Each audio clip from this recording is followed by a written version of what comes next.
સરોવર બનાવ્યા બાદ ચારેય જોગણીઓએ પોતાના શરીરનો મેલ ઉતારીને એક પૂતળું બનાવે છે. પૂતળું બનાવ્યા બાદ ચારેય જોગણીઓ ભગવાન શંકર પાસે જાય છે અને ભગવાન શંકરને કહે છે, હે ભોળાનાથ, અમે આ પૂતળું બનાવ્યું છે, એમાં તમે પ્રાણ પૂરો. શિવજીએ આ પૂતળામાં પ્રાણ પૂર્યા. ત્યારબાદ ચારેય જોગણીઓએ પ્રગટ થયેલી દેવીને પોતાના હીરચીર સોંપી સરોવરમાં સ્નાન કરવા જાય છે અને જતા પહેલા કહેતા જાય છે કે અમારા હીરચીરની અને આ સરોવર તથા સમગ્ર પંથકની તમારે રક્ષા કરવાની છે.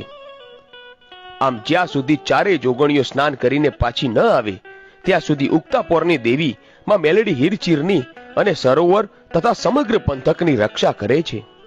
પછી ચારેય જોગણીઓ આ દેવી પર પ્રસન્ન થઈને પોતપોતાની શક્તિ અને અસ્ત્ર શસ્ત્ર આપે છે અને સાથે આશીર્વાદ આપતા કહે છે કે ધરતીના લોકો આ પંથકમાં તમારું મંદિર બનાવશે અને તમને માતા તરીકે પૂજશે.